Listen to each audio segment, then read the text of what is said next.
To je treći četvrtak u studenom. UNESCO je donio takvu odluku 2003. godine i između Dana jabuke, Dana dupina, Dana svega ostaloga što obilježavaju različite organizacije UN-a, našlo se mjesto i za Svjetski dan filozofije. Koliko mi je poznato, to je u Puli do sada obilježavala jedina organizacija udruga Nova Akropola. Mislim da oni sutra nešto priređuju, ali mi smo ipak institucija u kojoj se predaje filozofija, pa mislim da to ima jedan poseban značaj, da po prvi puta obilježavamo, dakle, Svjetski dan filozofije. Iako nam je to povod zapravo da govorimo o stvari koje su, kako da kažem, cool, hot. Mislim da je to fotografija.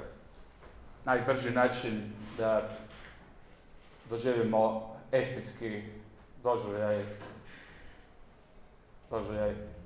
koji pruža umjetnost kroz povijest.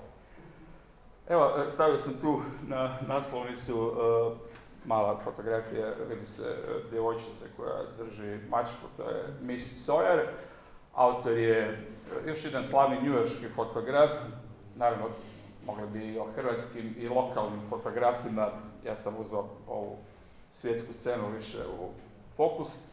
Ono što je interesantno, da je taj autor ovog portreta male Miss Sawyer sa tom crnom macom, njegova fotografija Flatiron Building, to je jedna fotografija zgrade u New Yorku s početka stoljeća, prije 6 dana, 10. studenog 2022. ako je prije 6 dana, prodana na aukciji organizaciji aukcijske kuće Christie u New Yorku za $11,8 milijuna od tog autora jedne fotografije.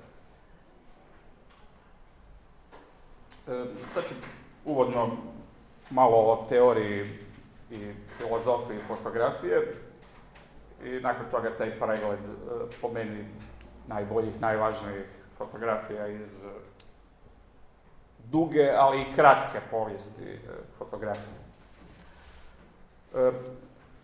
Još uvijek smo u New Yorku. Susan Sontag je njujorška esejistkinja, filozofkinja koja je pisala o prvenstveno etičkim aspektima fotografije, o njezinoj ulozi u medijima i činjenica opet da fotografija služi i kao dokaz na sudu i kao nešto što inkriminira, što su koristili različiti režimi, uključujući i totalitarne, za represiju. To je, znači, sve fotografija. Sada ne bih izdvajao neke primjere koje svakodnevno medijska stvarnost donosi, dakle, neetičke uporabe fotografije, pada mi na pamet pa da ipak spomenem onog fotografa koji je 1993. Jedan iz Južne Afrike napravio onu sliku The Vulture and the Girl. Znači, kako možda je netko to vidio, jedan lešina par metara iza jedne djevojčice, velika glad je bila u ratnoj situaciji u Sudanu i on je poslije počinio samoubojstvo jer je napustio to mjesto, išao mu je valjda helikopter, to je ratna zona, ali poanta je da nije pomogao toj djevojčici, nego je bilo bitno napraviti dobru sliku. Da ne idemo dalje po toj priči, prema nekim informacijama djevojčica je preživjela, stigla do tog logora za izbjeglice. Uglavnom, francuski sociolog i filozof Pierre Bourdieu naziva fotografiju u samom naslovu svoje knjige osrednja umjetnost, nekakva prosječna umjetnost, i on tumači fotografiju kroz društvene rituale, odnosno podnaslov knjige je esej o društvenim korištenjima fotografije. Znači, po njemu je fotografija prije svega sociološki fenomen i ne slaže se s time da ju je moguće shvatiti kao potpuno umjetnost, nego više kao neki način komuniciranja među ljudima, dakle manje umjetnost, više neki oblik medijske komunikacije. To je njegovo mišljenje, logično kao sociologa da on prepoznaje taj aspekt, ali to je opet samo jedno lice fotografije, što se mene tiče. Francuski filozof, poststrukturalist Roland Barthes u knjizi koja je prevedena i na hrvatski, može se naći u gradskoj knjižnici, Kamera lucida, odnosno svjetla komora. Znači, pokušava objasniti fotografiju kao nešto što je između tehnike, odnosno mehanike, odnosno elektronike i kemije i umjetnosti. Znači, ona je razapeta između tih tendencija, tehničkoj savršenosti, gdje tehnika sve rješava, i kreativnog momenta. Dakle, doprinosa samog umjetnika, dakle, misli s druge strane da umjetnik ipak može utjecati na izgled fotografije i koliko umjetnik može utjecati na fotografiju koristeći tehniku i kompoziciju i druge načine, dakle, da dođe do konačnog rezultata. O tome postoje zaista različita mišljenja kroz čitavu povijest fotografije. Uglavnom, on prepoznaje u fotografiji u prvom redu, kako kaže, apsolutni partikularitet, suverenu kontingenciju. Znači, po njemu je to neko carstvo slučajnosti. Želi reći da su mnoge najbolje fotografije nastale slučajno. Znači, mi imamo dojam često da neki potpuno neuki fotograf koji nije prošao, ne znam, neke tečajeve, a u zadnje vrijeme sigurno dogodila se institucionalizacija fotografija, pa postoje i smjerovi na studijima, odnosno odjeli u muzejima, recimo u New Yorku MoMA, odnosno Museum of Modern Art, ima ogroman odjel za fotografiju, ali čini nam se da to može svatko napraviti neku super fotografiju. Mislim, i najbolji fotografi, pitanje je koliko njima treba pokušaja da bi dobili onaj najbolji rezultat. Dobro, to se sad izrazilo jednu sumnju koja se često navodi u tim raspravama, je li fotografija umjetnost ili ne, taj moment slučajnosti, taj faktor iznenađenja. A rekao bi da je upravo to ono što privlači mase, mnoge pojedince, kao da na lutriji očekuju da ostvare jackpot, odnosno da naprave neku savršenu fotografiju. Ova teorija kaže, prosto, to je mišljenje da fotografija u osnovi ukazuje kako je nešto u stvarnosti bilo, i onda je to zabilježeno, znači, na snimci. U tom smislu index theory ili teorija kaže prosto kao da onaj koji napravi fotografiju time kaže, evo, vidi ovdje. U tom smislu je fotografija vezana uz realizam, uz neko, na kraju krajeva, preslikavanje stvarnosti.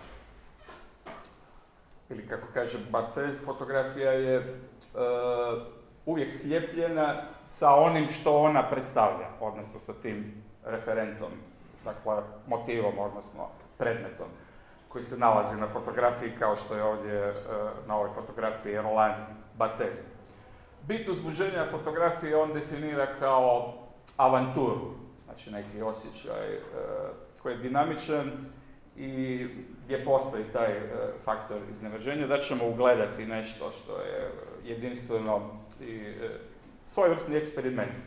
Mislim da je to jako bitno za fotografsku strast i da je Barthes pogodio. Malo su možda teže shvatljivi njegovi pojmovi, dakle, studium i punktum.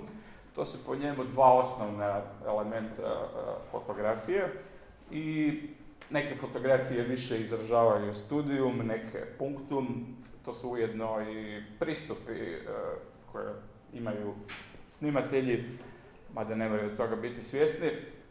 Studium, pa to je, dakle, ja bih rekao kako većina doživljava fotografiju, kada scrolla, pa nešto lajka, pregledava, divi se. U isto vrijeme sve to skupa malo površno, jer ima tih fotografija previše, mislimo na, recimo, Instagram, a s druge strane punktum bi bio taj neki magični moment, trivialno zvuči, ali kada fotografija ili kada fotograf vidi u onom što snima nešto što zrači nečime, odnosno probada, šokira, znači nije da nas samo uzbuđuje, kao recimo na Instagramu pa se ide scrolla s jedne na drugu, nego je to ono, baš, dakle, što dubinski probada, šokira i u isto vrijeme ne otkriva sve, već ta prava fotografija koja sadrži taj punktum, ona čuva u sebi nekakav misterij, naslučuje nešto što na samoj slici nije moguće vidjeti. Dobro, to je sad taj misterij. Neću se sad na svakom slajdu zadržavati jednako dugo, ovi uvodni teorijski na njima ostaje malo duže. Roger Scruton, poznati britanski konzervativni filozof, preminuo prije 2 godine, je najpoznatiji slučaj negiranja fotografije kao umjetnost. Znači, da bi fotografija bila umjetnost, ona bi trebala predstaviti i izraziti osjećaje i misli samog fotografa. A prema Scrutonu to nije moguće jer tehnika sve rješava. Znači, fotograf nema toliko kontrole nad detaljima fotografije, već je u konačnici to ipak preslikavanje stvarnosti. I te neke nijanse prema Scrutonu su nebitne koliko taj autor modificira ton, odnosno svjetlo i druge elemente koji čine fotografiju. Ako sa filozofije znate za slučaj Platonove negacije umjetnosti, Platon je umjetnost u konačnici identificirao sa nekim oblikom laži, manipulacije. Dakle, ona je 3 puta udaljena od istine. Onda je Scruton u tom smislu, kao i Platon, pokazao nerazumijevanje za fotografiju. Previše je strogo, rekao bih, procijenio fotografiju. Znači, to su neka pitanja o kojima možemo poslije raspravljati ili svako si kao fotograf može postaviti to pitanje. Što je zapravo umjetnička reprezentacija kad mi predstavljamo nešto na našoj fotografiji, koliko je tu riječ o stvarnosti, a koliko o nama. Je li uopće reprezentacija bit fotografije? Ako mi danas digitalnim tehnikama možemo i konstruirati fotografiju, možemo, dakle, napraviti i neku kombinaciju od raznih slika s interneta i napraviti nešto što se može predstavljati kao fotografija, a prema Scrutonu to ne bi bila fotografija. Budući on zauzima radikalno tu poziciju kažiprsta, u smislu da svaka fotografija pokazuje na nešto što postoji izvan nas i mi ne možemo to promijeniti. Znači, ako mi idemo previše kreativno mijenjati tu prikazanu stvarnost, onda mi postajemo slikari. O tome se radi. Izlazimo iz područja fotografije i onda će fotograf biti nekakav fake slikar prema ovom Scrutonovom mišljenju.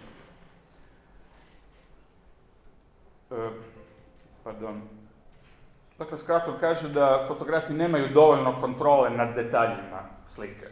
To je vrlo sporno. Tome, dakle, možemo raspravljati ili razmišljati baveći se fotografijom. I onda tu u jednom momentu stigla digitalna fotografija, ona se definitivno nametnula kroz 90. godine i ovaj profesor sa MIT-a William J. Mitchell kaže da je nastupila postfotografska era. Odnosno, da se analogna fotografija i digitalna fotografija toliko razlikuju kao što se razlikuje fotografija od slikarstva. On govori o tome da je analogna fotografija zatvorena, u smislu da nju nije moguće tek tako fejkati, odnosno retuširanje se relativno lako prepozna, kompliciranije je nego manipulirati digitalnom fotografijom. To je tako jer su pikseli na koje se svodi ta digitalna slika manipulabilni, podatni su za oblikovanje, odnosno za manipulaciju ili fake. Znači on je to doba kad se digitalna fotografija počela naglo afirmirati, htio naglasiti očito da je ta digitalna fotografija nešto radikalno novo. Kažu da digitalni alati za obradu slike jesu isto kao kisti boja za slikare. Znači, jednako je digitalna fotografija udaljena od klasične analogne i od slikarstva. Ona je nešto između. I tu se onda mogu postaviti pitanja da li je bit fotografije koja nije, znači,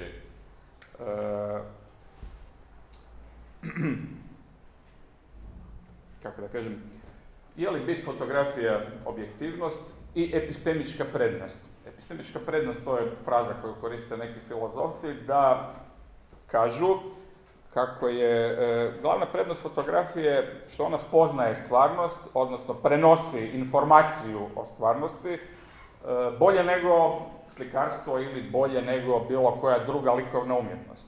Znači, ona ima tu spoznajnu moć.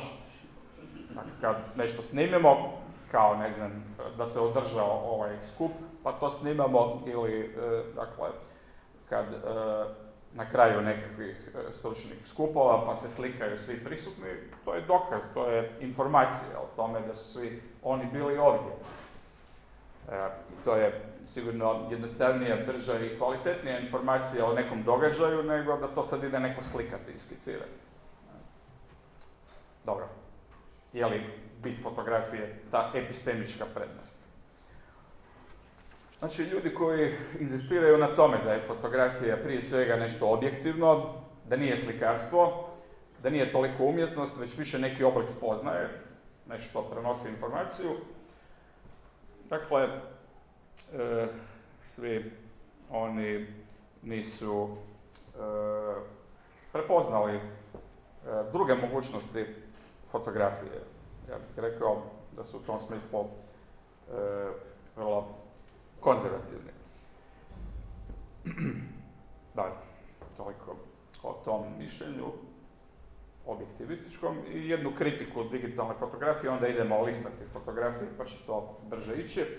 Nadam se možda i zanimljivije, ako je ovo bilo previše teorije na brzinu. Byung-Chul Han je njemačko-južnokorejski filozof, po meni jedan od najvažnijih filozofa danas, neke njegove knjige su prevedene na hrvatski i on ima nešto protiv digitalne fotografije. Kaže općenito da digitalni mediji teži razotkrivanju. Dakle, kao tekstovi, oni se u konačnici svode putem digitalnog medija na neke kratke informacije, znači pojednostavljuje se stvarnost. I tu se gubi mogućnost za neka skrivena značenja, za dvosmislenosti, jer informacija se želi otkriti, želi se po svojoj logici proširiti i tu onda ono metaforičko i umjetničko gubi u toj bitki sa informacijom. A digitalna fotografija je u konačnici neki oblik informacije, nekakav, dakle, kod. Dalje on kaže da digitalna slika izaziva afekt kao neki užitak, u isto vrijeme ona vrišti, kaže on, poziva nas, dakle, da se divimo. Izaziva onaj wow, amazing, dakle, kad vidimo neke digitalne fotografije veličanstvenih pejsaža negdje na Novom Zelandu ili Aljasci ili gdje već, jednostavno tu nema prostora za misao, za riječ, da mi to sad što smo doživjeli opišemo. Nema vremena za to, idemo odmah na sljedeću sliku, jer tako je to na internetu konstruirano, primjerice Instagram i slično. Dakle, digitalna slika po njemu cilja na neki dio nas koji je više nagonski, a manje misalan. Izostaje punktum, odnosno ono nešto skriveno i duboko, o čemu je govorio Barthez, prema Byung-Chul Hanu to nedostaje digitalnoj fotografiji. To je njegovo mišljenje. Osim toga, interesantno je primijetiti da digitalna fotografija traje vječno. Mislim, ako se sačuva taj kod u nekom mediju, ona će biti jednako će se moći reproducirati za milijune godina. A analogna fotografija ima, dakle, kao print, kao jedan otisak, taj moment starenja i dobiva neku patinu, dobiva žučkastu ili neke druge nijanse boje, sepiju, što je slično ljudskom životu, koji isto ima, dakle, svoj vijek trajanja. I u tom smislu kaže Byung-Chul Han da stare fotografije izazivaju nostalgiju i bol prema našim bližnjima i osjećaj, dakle, prema našim precima, što digitalna fotografija ne može, jer ona nije humana u tom smislu u kojem analogni medij može prenijeti tu ljudsku ograničenost i fragilnost, krhkost, odnosno činjenicu da smo ovdje ograničeno vrijeme.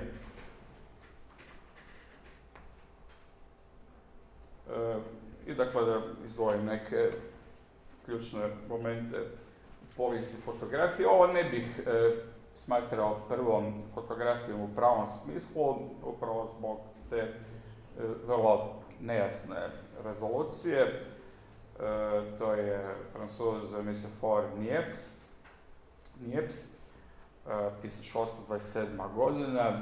On se to složio bitumenom i nisam rekao na početku da neću sad ići u neke tehničke aspekte razvoja fotografije, budući to nije moja specijalnost.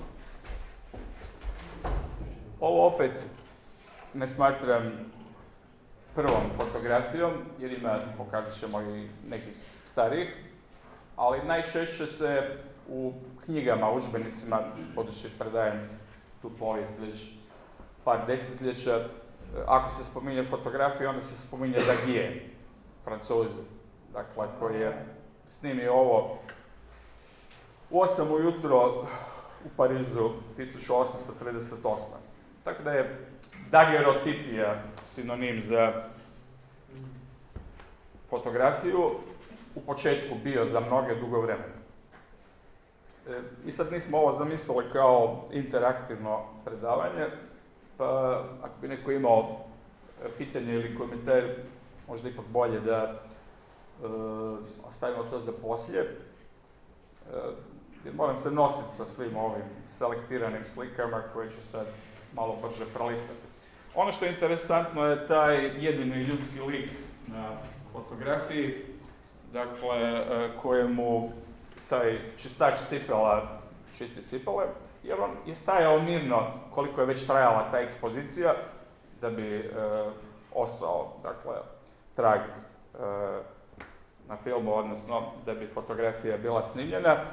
Netko je morao biti miran čitavo to vrijeme, pozirati. ovaj je stajao jer su mu čistili cipele. Znači, to je bilo još ljudi na ulici, ali oni nisu snimljeni. Kao zanimljivost. Sad, ovo je slika istog tog Francuza Daguerrea, koji je, znači, 14 godina ranije napravio ovu sliku umjetničku prema ruševini, dakle, jedne crkve u Škotskoj. I to sam ovdje izdvojio zbog toga što je na ranu fotografiju jako utjecao romantizam kao umjetnički pravac. I to naročito u Engleskoj, Škotskoj, odnosno u Velikoj Britaniji. Tako da ako nije ona fotografija ulice Le Gras u Parizu, pardon, to je bila Boulevard du Temple, onda bi prva fotografija bila ova koja je snimljena iz jednog bivšeg samostana gdje je živio engleski fotograf William Henry Fox Talbot. I dobro, sad rekli bi, nije bog zna što, i dalje je to slaba rezolucija, ali interesantno je ta slika gleda u nebo iz neke bivše crkve, odnosno samostana. Što bi značilo da ta fotografija nije nastala u gradu, već na selu.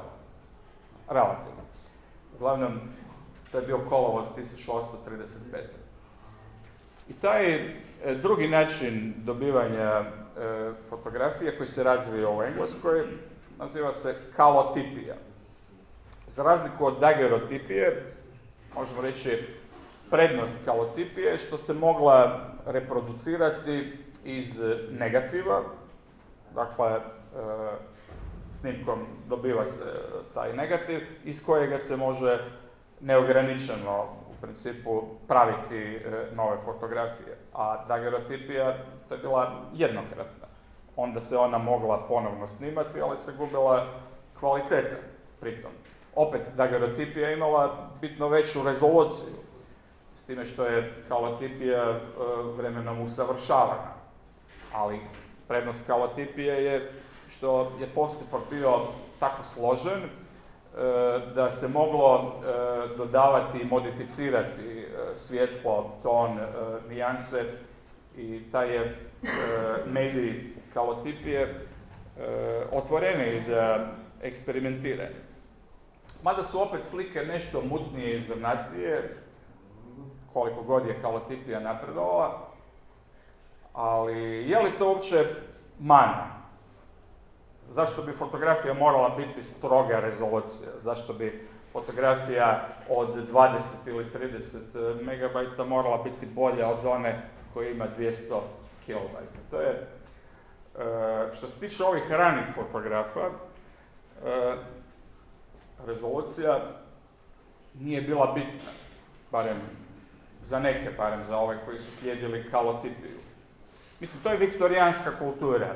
Ako znate nešto o viktorijanskoj Engleskoj, dakle, ona je u isto vrijeme imala znanstvenike koji su inženjere razvijali modernu tehnologiju, ali je kao kultura bila bitno vezana uz romantizam, uz neogotiku, i tu objektivnost nije bila primarna.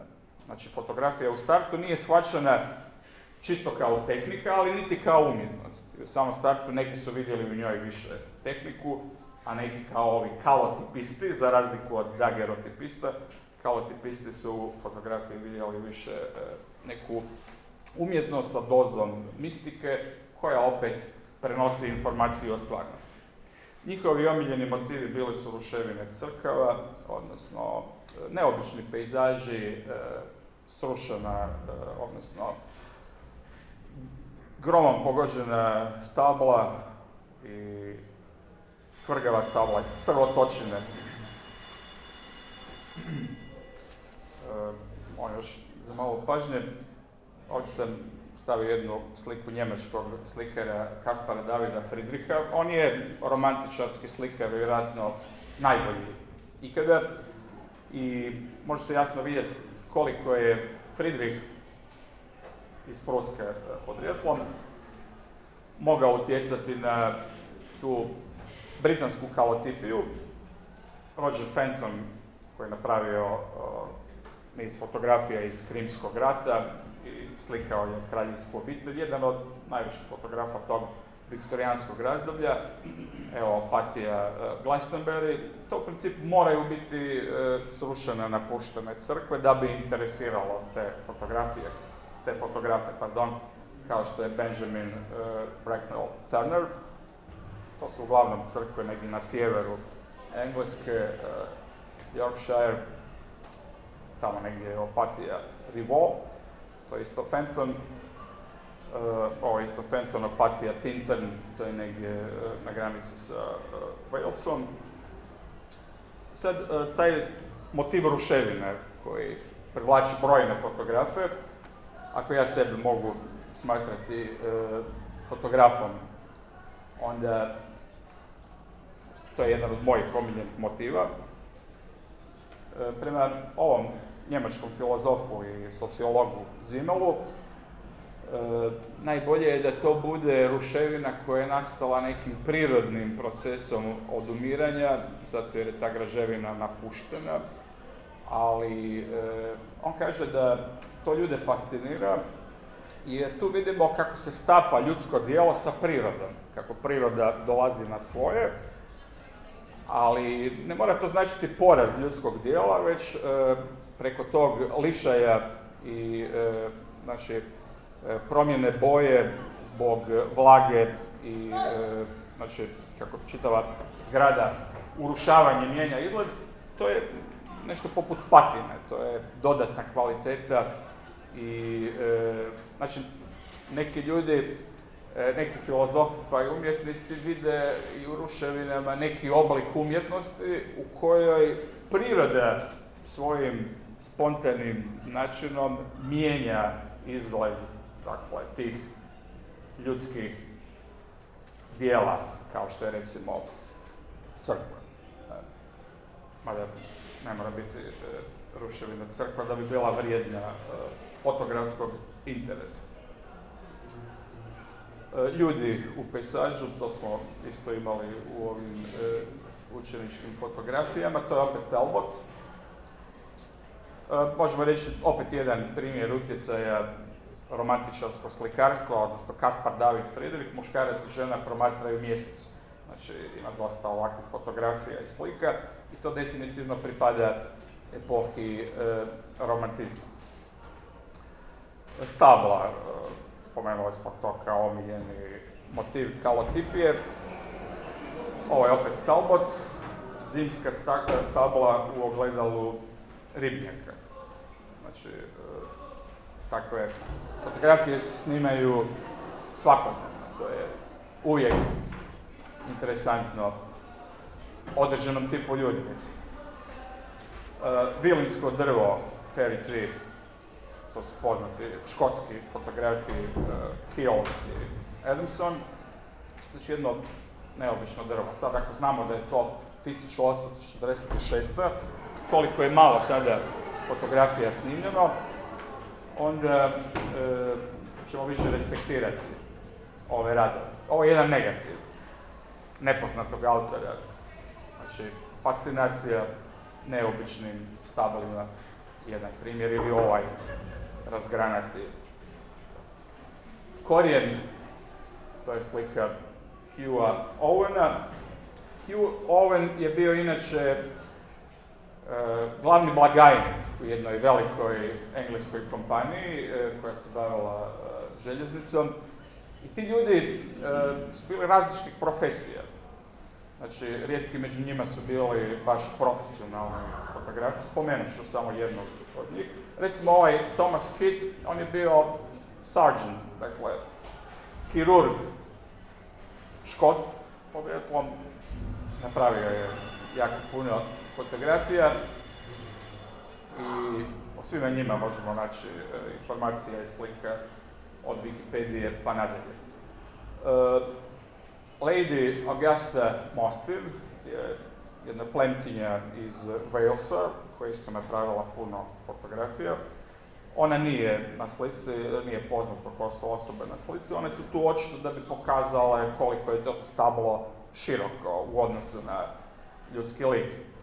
To je 1856. godina. Ovo je baš jedan primjer blasted tree, odnosno stablo razneseno munjom. To je napravio Alfred Keppel Cure, inače ranjen je u Krimskom ratu, ali ono što je interesantno je da je on stradao, odnosno poginuo je u svojem vrtu, pomoću eksploziva pokušao je razbiti neko korijenje stabala. Znači, htio je uništiti drvo do kraja, odnosno korijen, da bi mogao tamo nešto zasaditi. Sad se može tumačiti kao neka osveta prirode, dosta je neobično, neko bi rekao i tragikomično, ali fascinirala su ga baš ta srušena, odnosno raznesena i propala stabla, a na kraju je umro pokušavajući raznijeti i uništiti korijen jednog stabla. Thomas Sutton je napravio prvu fotografiju u boji. Fizičar Maxwell mu je pomogao oko toga, ali također motiv ruševine, tu su naravno i motivi morske obale, pejsaži, to je isto Thomas Suttonovo, inače na otoku Jersey. I ovo je zadnja kalotipija, znači sve ovo što sam izlistao su te kalotipije. Ovo je otok kod Škotske, Hebridi, Stafford Island, sa tim, ne znam da li je netko to vidio, fascinantno izgledaju ti cilindrični stupovi bazaltni. Vidimo i fotografa Škota, Johna Muira Wooda, koji se ovdje u potpunoj divljini, to je malo dalje od mora, slikao sa tim cilindrom u građanskom odijelu. Vrlo neobično to izgleda. Otok je inače dosta dalek i teško dostupan s obzirom na divljinu tog područja. Dakle, bilo je i žena u fotografskom pokretu od samog početka. Među najistaknutijima je Julia Margaret Cameron. Ovdje je, ona kaže sama, njezin prvi uspjeli rad kojim je bila zadovoljna, slika jedne djevojčice, Annie Philpott. Ona je naročito voljela inscenirati neke biblijske scene iz mitologije, ne znam, kralj Artur i tako dalje. Rana fotografija je bila dosta fascinirana tom mogućnošću da se prikažu neke scene na fotografski način, što je danas prilično napušteno. Mislim, teško da će se neko ići oblačiti u viteške oklope samo radi fotografije. To onda bude neki event, ne znam, kao u Savicenti, one viteške igre, neki srednjovjekovni festival, ali ne samo radi fotografije, dok su nekad to znali radi samo radi fotografije.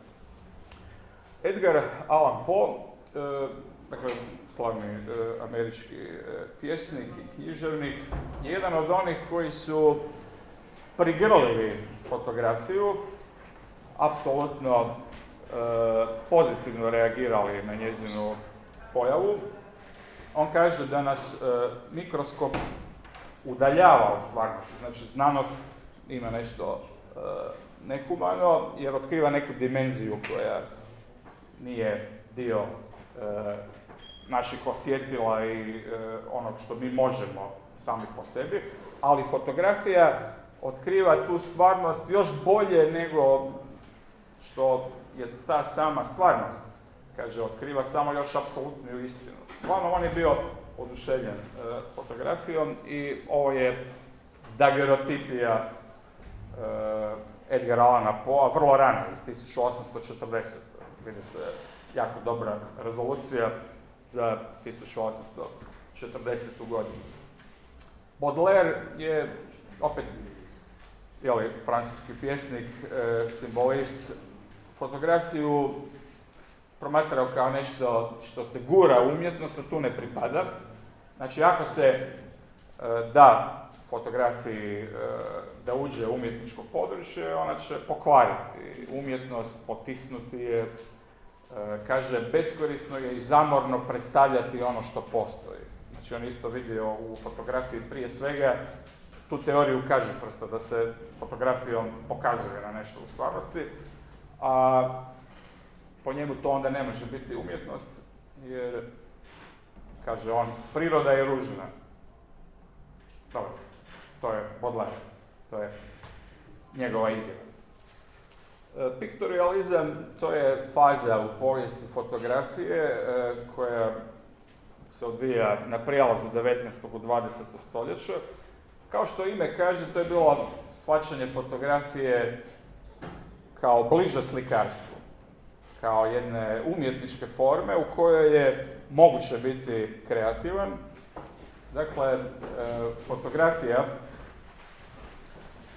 je u tom periodu, kao i u doba koje tome prethodi, odnosno u doba kalotipije, nastavila tu romantičarsku težnju bijegu od urbanih sredina i industrializacije, nastavila je sa svojom sklonošću prirodi, rijeđi su urbani motivi, a češće su to motivi iz seoskog života i prirode.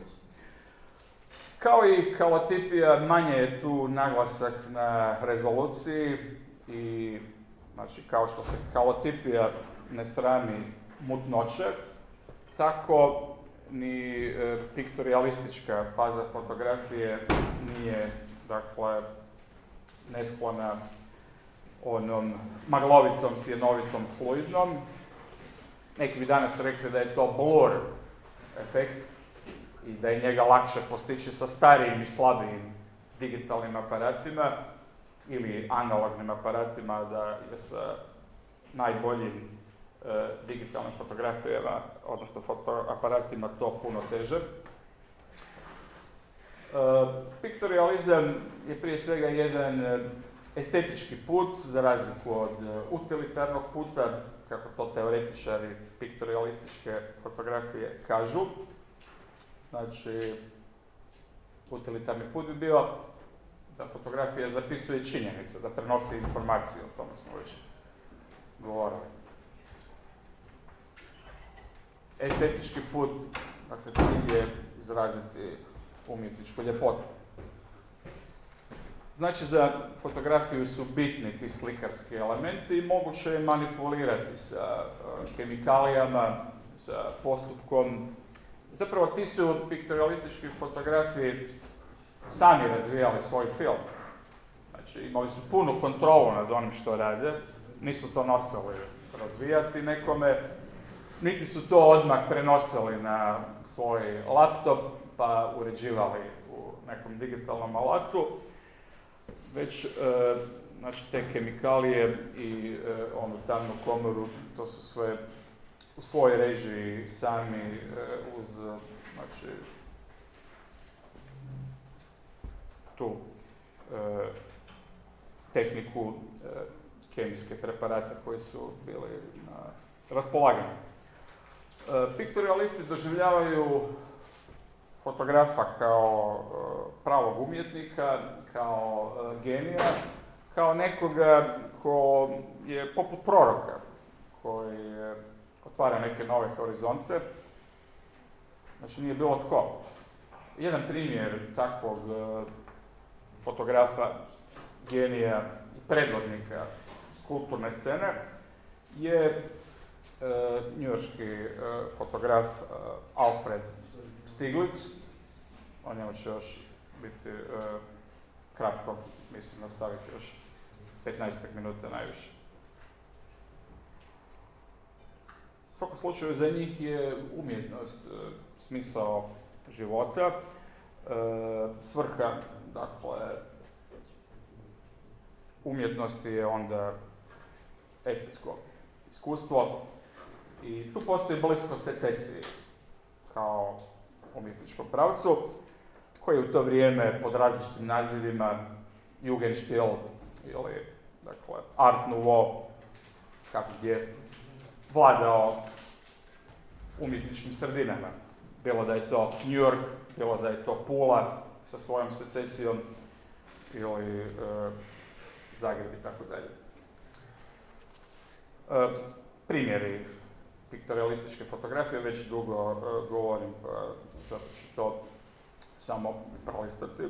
Ono što sam rekao, idila, selo, priroda, Emerson, on je zapravo slikao to iz etnoloških znanstvenih motiva, da bi sačuvao način života, odijevanja, kakav je bio nekada, u onim više ruralnim dijelovima Engleske.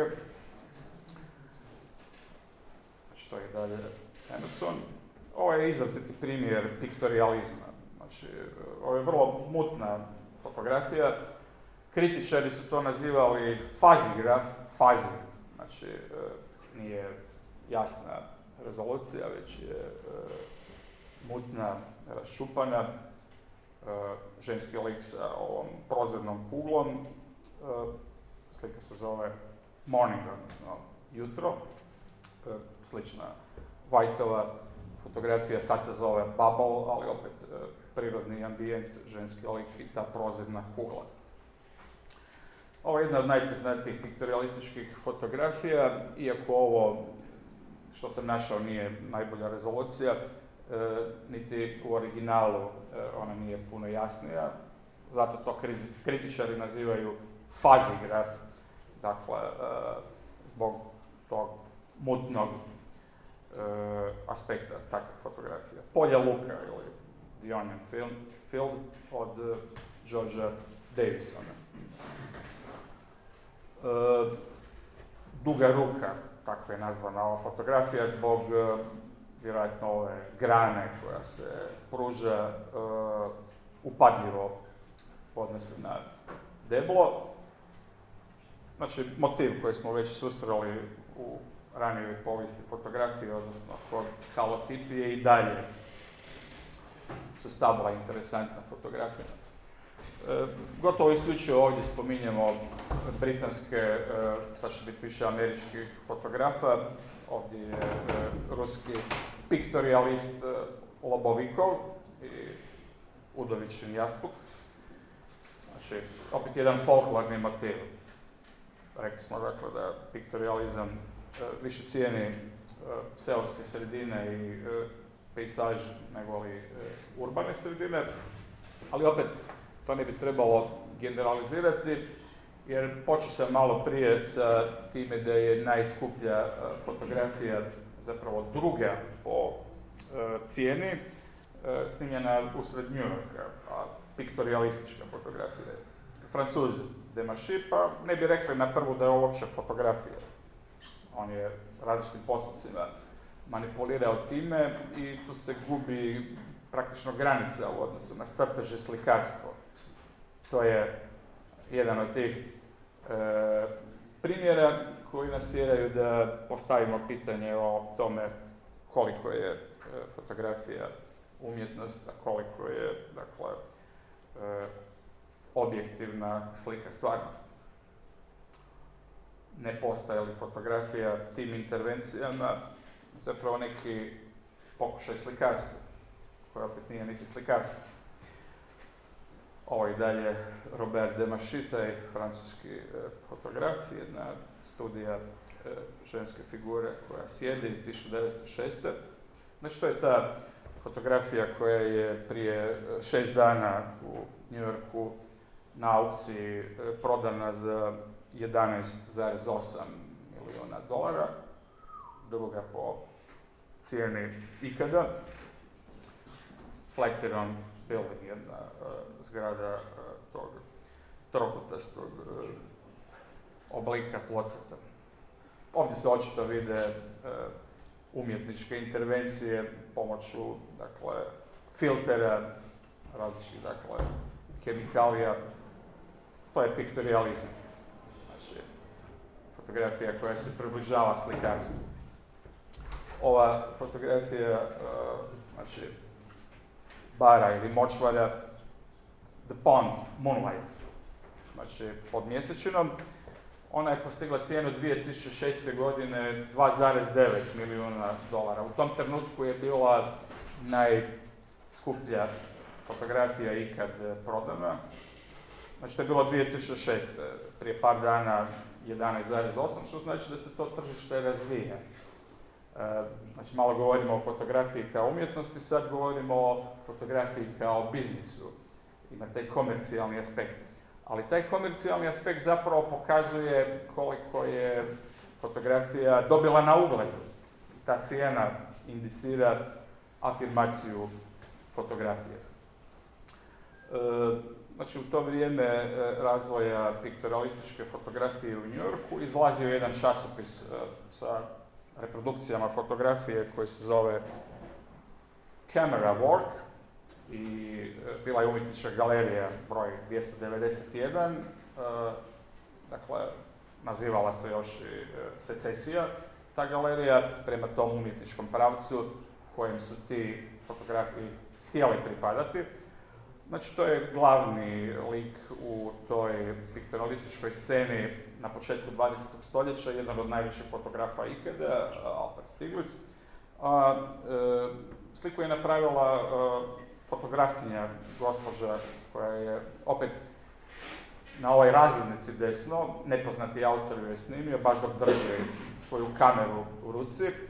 To je Gertrude Kezebir, znači isto je djelovala na toj američkoj fotografskoj sceni koja je opet bila povezana sa europskom. Interesantno da je ona poslije ostvarila jedan komercijalni uspjeh koji Stieglitz nije uspio postići, pa onda došlo do neke svađe i razmimoilaženja među njima, pošto je Stieglitz bio više za umjetnost, a ona je optužena da kreće u neke komercijalne vode. Uglavnom, kao i drugi umjetnici, fotografi su bili često vrlo ponosni, narcisoidni i tako dalje. Ta magla, odnosno ovdje se radi zapravo o tim, kako se kaže, sapi konja kad ispuhuju taj vrući zrak, ali ima tu i para, dakle, kao i te magle koje smo mogli vidjeti na onoj fotografiji ranije od Clarencea Whitea, gdje je ona žena sa staklenom kuglom u neko maglovito jutro. Recimo, to je omiljeni piktorialistički motiv.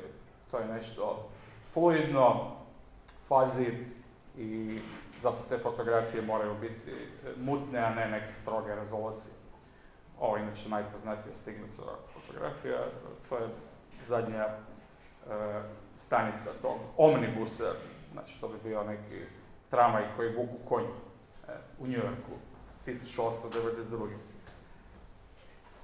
Spomenuo sam na početku da je prvi te fotografije iz ptičje perspektive radio uspješno iz New Yorka Alvin Langdon Coburn.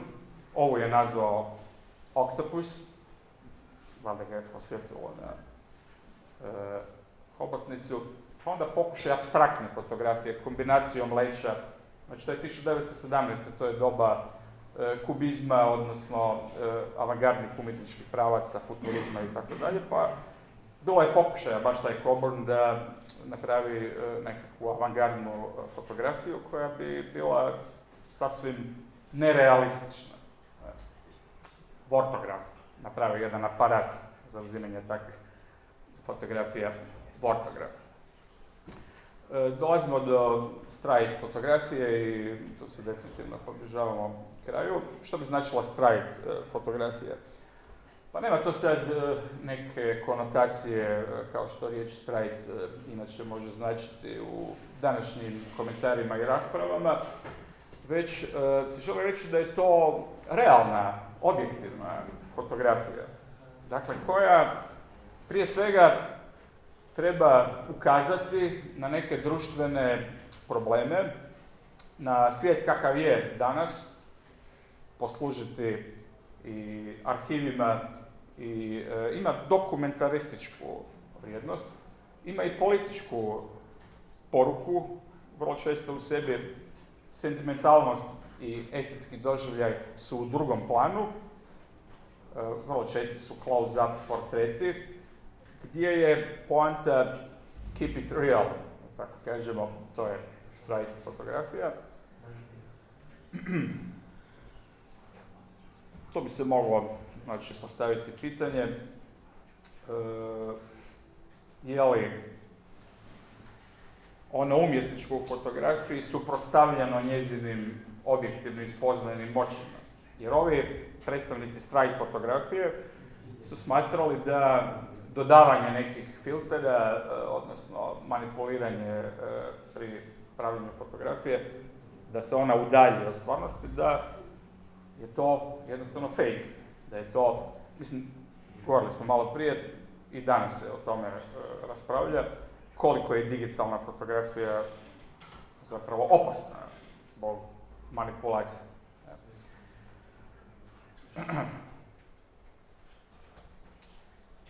Navešću samo par primjera, očito je bilo previše tih fotografija koje sam izabrao.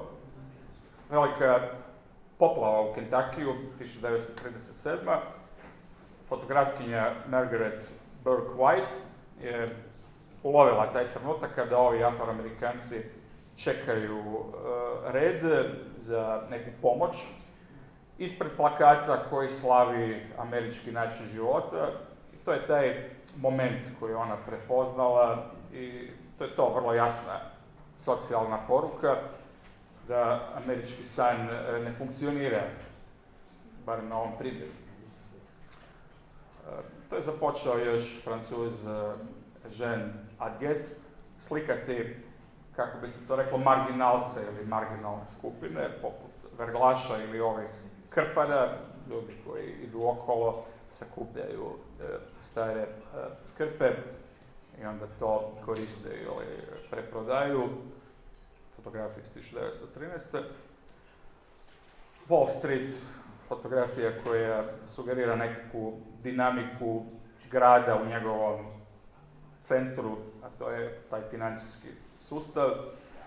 Pa i onda ova starija gospođa u momentu izjavanja vidimo jednu nesentimentalnost, jednu dosta direktnu realnost, neki bi rekli brutalnost. To je Paul Strand, jedan od najvažnijih. Čak i onako bi smo mogli nazvati estetika ružnoće, taj prikaz nečega što je ovdje. Naturalizam, da, definitivno. Louis Kahn, koji je predavao na jednoj etičkoj društvenoj školi, jednoj instituciji koja je imala društveno-znanstvenu i humanističku ulogu, on je za tu školu, odnosno taj fakultet, slikao djecu niz godina koja rade, znači zaposlenu djecu. Tu je ova djevojčica Mala Predilja u nekoj tvornici u Južnoj Kaliforniji, ili ove dvije, jedna ima 5, a druga 3 godine, to su sestre Maud i Grade Daly, sakupljačice pračića, odnosno shrimp pickers, negdje u državi Mississippi, 1911.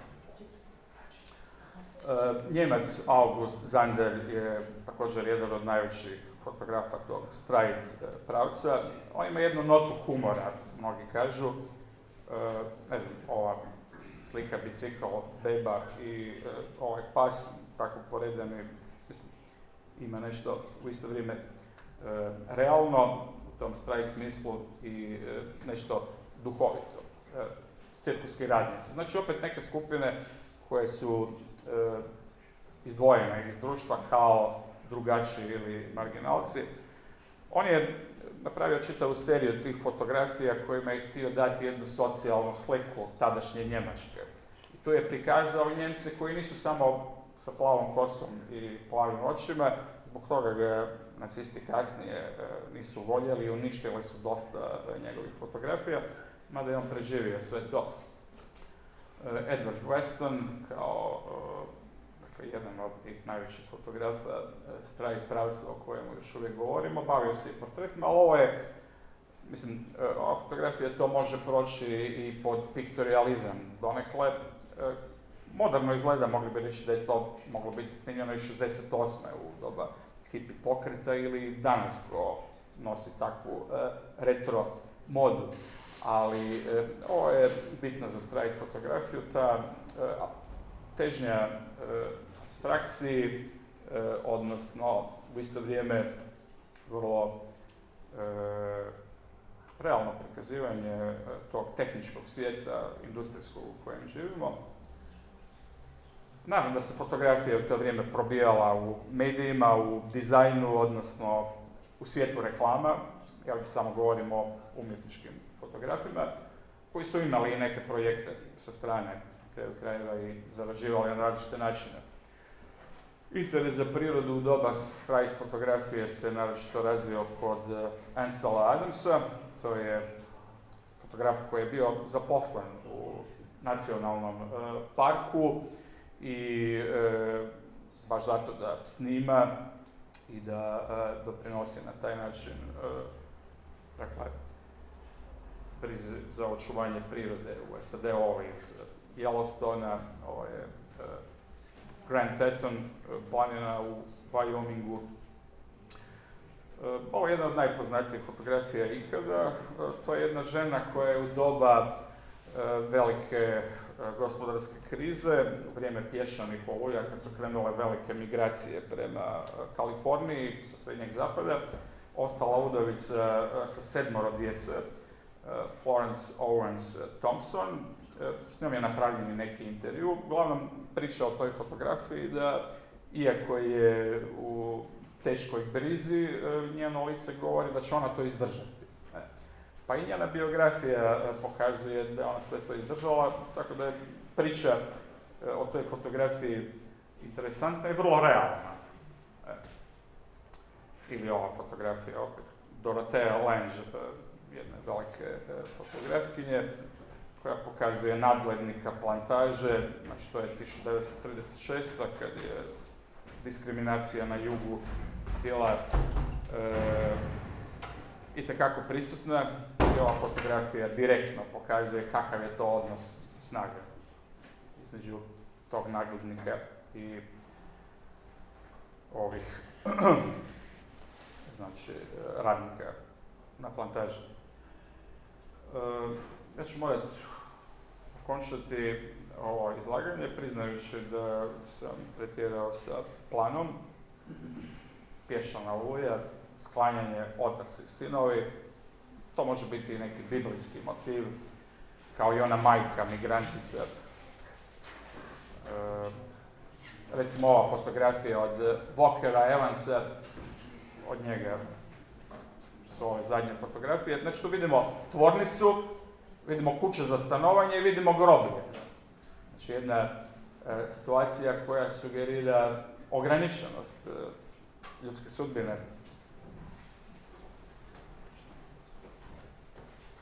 Dakle, možda samo malo fotografije u boji.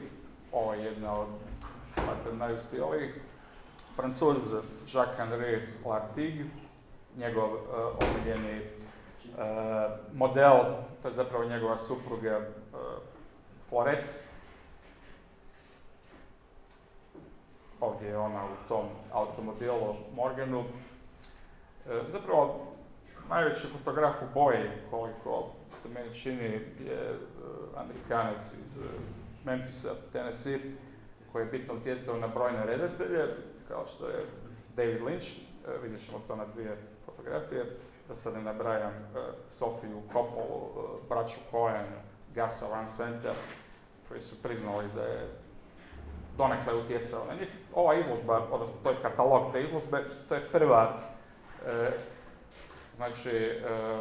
izložba koja je postigla jedan uspjeh ravan izložbama crno-bijele fotografije. Znači to je bio moment u Muzeju moderne umjetnosti u New Yorku kad je fotografija doživjela neko svoje priznanje.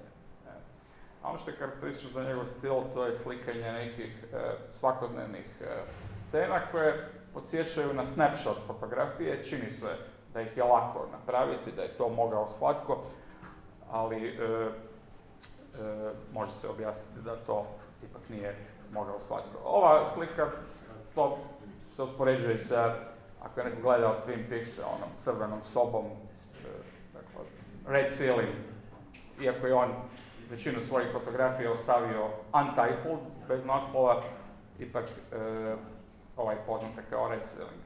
Ovo bi se moglo dovesti u vezu sa Blue Velvetom, poznatim Lynčevim filmom, o plavo parkiralište ili ovdje i tako.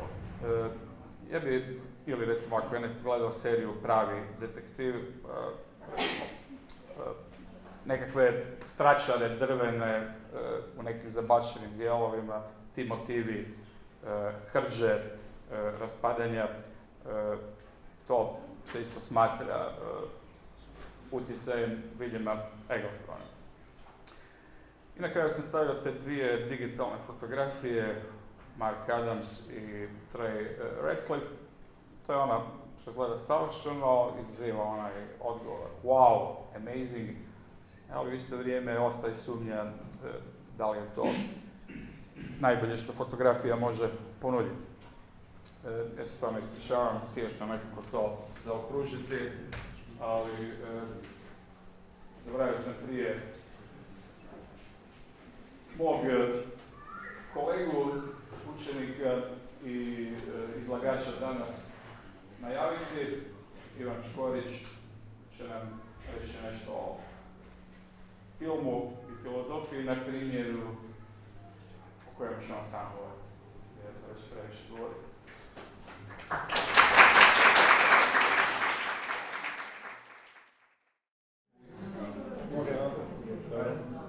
Može. Dobar dan svima. Ja sam Ivan Škorić i danas ću vam govoriti o Costa Gavrasu i političkom filmu. Dakle, uglavnom Costa Gavras, poznati grčko-francuski režiser koji je cijelu svoju karijeru nekako posvetio političkom filmu i danas ću govoriti o njegovim, ajmo reći, 3 glavna ostvarenja. To su filmovi Z, Opsadno stanje i Nestao. I smatram da bi također bilo dobro, ako govorimo već o političkom filmu, da i dobijemo nekakav širi kontekst cijelog pokreta, pa ću onda usporedno sa njegovim filmima govoriti i nekoj kronologiji i nastanku političkog filma. Znači, sve nekako kreće u 60. godinama, gdje razni turbulentni događaji potiču ljude da nekako krenu preispitivati svoje moralne ideale i postaju više politički osviješteni. Uz to, znači, nekako se općenito više zainteresiraju za trenutačnu situaciju u svijetu i redovno prate, znači, reportaže na televiziji, na stvarni događaje koji se snimaju diljem svijeta. I nekako u to vrijeme film dolazi kao kombinacija tih želja ljudi tog vremena da se bavi političkom tematikom, no ujedno da da imitira taj dokumentarni stil koji je prisutan i na televiziji.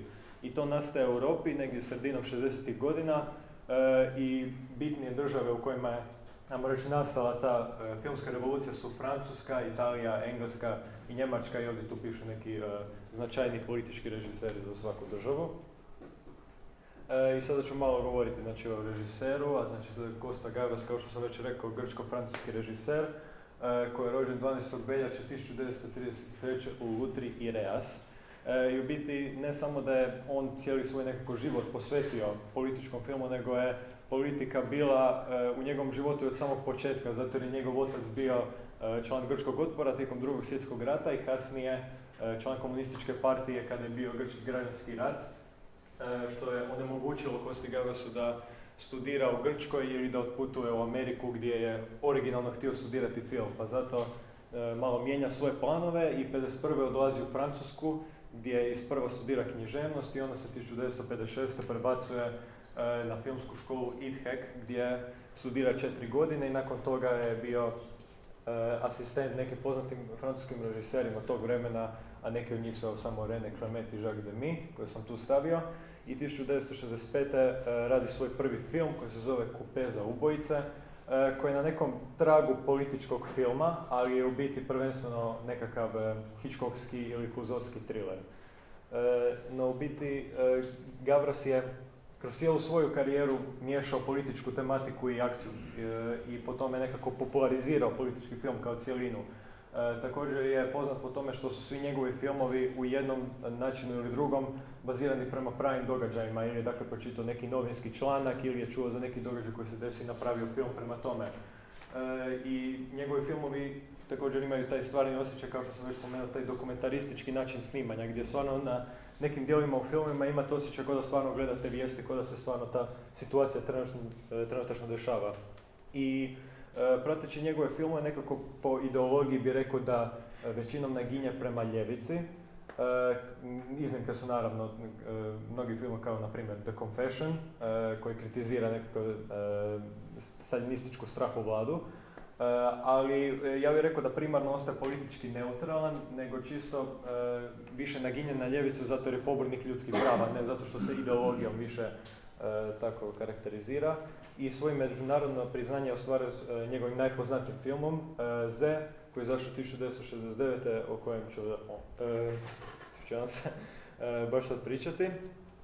Dakle, Z je nekakav fikcijski prikaz događaja koji se dešavaju oko atentata grčkog revolucionara Grigori Salambarkisa, koji je bio ljevičarski pacifistički političar i taj događaj, znači, kao što sam već spomenuo, stvarno se desio i stvarno je film rađen prema tome.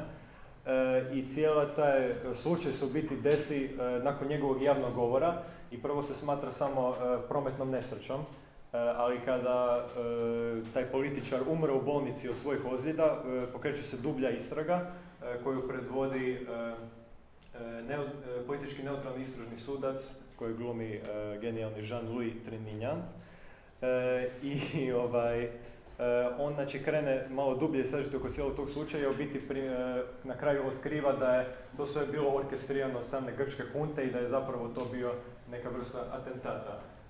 I svi su ljudi optuženi nekako za svoje zločine, no na kraju malo tko zapravo bude kažnjen, nego su sve optužbe na kraju odbačene i na kraju grčka hunta preuzima vlast i dovede opresivnu vladu i svi su ljudi koji su sudjelovali u istrazi kasnije progonjeni ili ubijeni. I sada malo o politici da govorim. Dakle, film je prvenstveno stroga kritika desnice i grčke vojske. I kao što sam već spomenuo, smatram da je on nekako politički neutralan i većini pobornih ljudskih prava. I sad, spominjao sam prije grčku huntu, ne znam koliko je vas upoznato s tim pojmom, ali to je u biti desničarska militaristička vlada koja je bila na vlasti u Grčkoj od 1967. do 1974. godine. I dakle, 1963. se desio taj atentat po kojem je film basiran i 1967. su oni nasilno preuzeli vlast i svrgnuli privremenu vladu. No, ako bi trebao zaokružiti nekako taj politički aspekt filma, rekao bi da je film služi kao jedno strogo, to je snažno antifašističko djelo i dokaz tome je bio što su partija Crnih pantera zapravo prikazali film na jednoj antifašističkoj konvenciji koja se dešavala u Americi te godine. I sada ću malo govoriti o nekim političkim posljedicama koje su nastale zbog filma i zanimljivostima. Dakle, kao što se može očekivati, film je bio zabranjen u Grčkoj sve dok je grčka hunta bila na vlasti. I u Grčkoj se nakon cijelog tog atentata u biti koristio taj protestni slogan Zei, koji se ovako piše i to znači on živi na grčkom. I po tome je zapravo film dobio naziv, ako ste se prije možda pitali zašto tako zove. I osim toga film je znači, dobio Oscara za najbolji strani film, Gavras je dobio Oscara za najboljeg režisera. Film je bio i nominiran za najbolji film i on je prvi takav film koji je bio nominiran za te dvije kategorije i uz to je dobio i nagradu žirija na Cannesu. I sad malo o utjecaju. Dakle, politička tematika je smještena u okvire thriller filma, punog akcije i intrige. I Gavras znači opet koristite utjecaj dokumentarnog filma da nas stvarno ubaci u tu situaciju, da se stvarno čini stvarno. I zbog baš tog dokumentarističkog pristupa koji je bio jako utjecajan mnogim režiserima, što je nekako evoluiralo cijelu filmsku umjetnost, a neki od tih režisera koji su bili inspirirani su William Friedkin, koji je baš direktno rekao da je način na koji je Z sniman inspirirao njegov film Francusku vezu, i Oliver Stone, naravno zbog tog političkog komentara, i Steven Soderbergh. I ja bih rekao da nekako film označuje taj početak modernog političkog filma, to je taj prelazak u mainstream kada se miješa politička tematika sa akcijom. I sada bi se opet malo vratio na politički film općenito. Dakle, zanimljivo je to što je zapravo politički film tek kao neki pokret nastu u 60-ima, ali prve tragove već možemo vidjeti i u Sovjetskoj Rusiji tijekom 1020-ih, to je sovjetskog filma, tijekom 1020-ih godina od režisera kao što su na primjer Eisenstein, Dovzhenko i Vertov. I da, znači ti filmovi se bave političkom tematikom, no ne moraju uvijek izravno govoriti o nekoj političkoj situaciji, već po svojem nekakvom ozračju ili atmosferi ili radnja likova mogu biti politički. I taj pokret znači, nastaje u Europi 60-ih godina od autora koji su većinom ljevičarske ideologije, ali naravno ima iznimka. i taj pokret nikad nije bio baš potpuno unificiran kao na primjer francuski Novi val ili tako nešto, nego je već to bila skupina neovisnih autora čija su djela imala neke određene dodirne točke. I sad ako bi trebao istaknuti neka bitna djela europskog političkog filma u to vrijeme, to bi bila Bitka za Alžir, Kineskinja, Jean-Luc Godard, Kad B. Kes, koji su britanski politički filmovi, Konformist i Istraga nad besprijekornim građaninom, koje je po meni nekako najbitnije ostvarenje u ovo vrijeme, i Salo, naravno, Pier Paolo Pasolinija. Sada se malo vraćamo na Costa Gavrasa da pričamo o sljedećem filmu koji je napravio, a to je Opsadno stanje. I Opsadno stanje se u biti više bavi američkim imperializmom nego što se bavi njegov prijašnji film i prati tu priču Philipa Michaela Santorea, koji je službenik USAID-a. Inače, USAID je taj američki program koji pomaže za treniranje obrambenih snaga nekih američkih saveznika. I njega uskoro, pri njegovom dolasku u Ameriku, kidnapira ta radikalna grupa Tupamarosi. I optužuju ga, to ispitaju ga zbog toga što misle da on trenira sad njihove policijske snage, tako da muče revolucionare kad ih uhvate, da se bolje nose nekako s njima. I cijelo to kidnapiranje i ispitivanje postaje dio te neke velike medijske senzacije, što dovodi do nasilnih posljedica između opresivne vlade i Tupamarosa. I znači, na kraju filma Sanatoris je ipak na kraju smaknut, no zadnji kadar sugestira da to nije baš od velike važnosti, zato jer tenzije između dvije skupine još uvijek postoje, čak i ako nisu sad jače nego što su prije bile. I dakle, kao što sam rekao, dakle, u biti film prvenstveno kritizira taj američki imperializam i opresivne desničarske vlade. Ali ja bih rekao čak i da i Tupamarose, to jest oba dvije strane u ovom filmu su jako kritizirane, zato jer pokazuje taj začarani krug koji samo nastaje sa tim nasiljem koji, znači, na primjer, jedan drastičan pokret jedne strane samo prouzroči nasilni pokret druge strane i onda se samo vrte u krug, tenzije nikad ne prestaju i to je ultimativno destruktivno, zato će one prestati samo kada jedna strana istrebi drugu. I sada, znači, o nekim posljedicama i zanimljivostima, dakle, kao što se moglo i očekivati, film je bio u Americi zabranjen duže vrijeme nakon njegova izlaska zbog njegove stroge kritike. I Gavras je dobio inspiraciju za film zapravo preko tih nekih novinskih članaka gdje je čitao o tom američkom diplomatu Danu Mitroneu.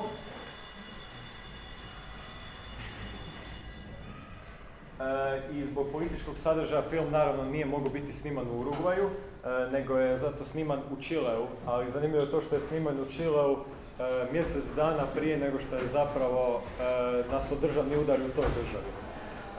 I taj će državni udar u Čileu biti veliki dio njegovog sljedećeg filma, koji se zove Nestao, koji je zašao 1972, o kojem ću malo kasnije govoriti.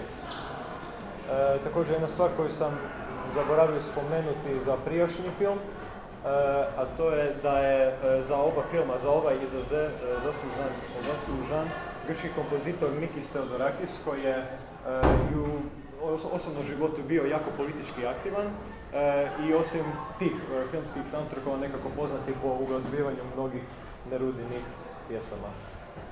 I sada kada sam već malo prije govorio o tom nekakvom prijelasku političkog filma u mainstream, po meni je bitno da spomenem i politički film u Americi koji je nastao negdje sredinom 70-ih godina, zato jer Amerikanci kao i ostatak Europe su postali neko više politički osviješteni zbog događaja kao što su bili Watergate skandal ili Vijetnamski rat i oni su isto htjeli vidjeti politiku koja je bila prikazana na ekranu. Samo sljedeći slajd. I zato bi neki definirao američki politički film ili kako se još zovu konspiracijski trileri kao neki filmovi koji pokazuju u biti strahove američkog društva u to vrijeme i taj prestanak, gubitak vjere u vlastitu vladu. I u centru ovakvih filmova je većinom jedan pojedinac koji razotkriva neku konspiraciju za koje stoji američka vlada ili neko državna tijela. I sad neka bitnija djela iz ovog razdoblja bi bili filmovi Klut, Ubojice svjedoci, Tri Kondorova dana, svi predsjednikovi ljudi koji baš direktno se bavi Watergate skandalom, i Pucan nije brisan ili Blowout od Briana De Palme, koji je bitan film za politički film, ali i za film općenito po meni jedan od mojih najdražih filma koji bi definitivno preporučio. I sada dolazimo do zadnjeg Costa Gavras filma, a to je mjesto koje, kao što sam već rekao, se velikim dijelom bavi državnim udarom u Čileu, to jest o čileanskoj diktaturi koja je nastala u to vrijeme. I u biti radnja se vrti oko tog slučaja Charlesa Hormana, koji je Amerikanac koji živi u Čileu, koji odjednom nestane. Ubrzo njegova žena i njegov otac dolaze u Čile, tako da pokrenu neku vlastitu istragu, kada vide da američka ambasada nije baš od prevelike pomoći. No, dublja istraga pokazuje zašto je to u biti tako, zato jer je Amerika velikim dijelom bila i zapravo zaslužna i podržavala državni udar koji je nastao u Čileu. I kada je na kraju Charlesovo tijelo pronađeno, njegov otac pokreće sudski pokret protiv odgovornih, no kao što smo mogli vidjeti u ZEU, to ne radi baš preveliku razlogu, zato su sve optužbe ubrzo otpuštene.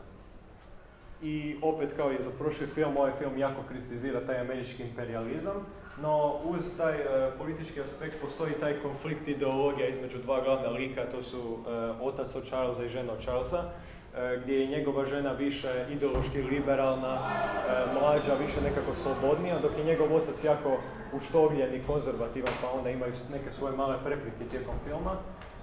No u biti, film također prati kako je taj otac koji je jako konzervativan i koji vjeruje u svoju vjeru, kako ide dalje s istragom, u biti gubi tu vjeru u vlastitu vladu i pokazuje kako Amerika iz vlastitih interesa jako često žrtvuje pojedinca. I sada kada smo prošli sa političkim filmom i Costa Gavrasom i svime time, htio bih malo govoriti o nekakvoj današnjoj sudbini političkog filma, zato jer, kao što možete primijetiti, politički film danas više ne postoji, to je više neka stvar prošlosti. Pa bih htio nekako reći svoje mišljenje zašto politički film danas ne postoji. Pa dakle, definitivno primarni razlog bi bio to što je nakon nekog vremena kada je se akcija krenula miješati s političkom tematikom, žanar u cijelosti više nije imao nekih prevelikih inovacija. Prostite, možda neka izložba fotografija? Ne više, sad je prezentacija.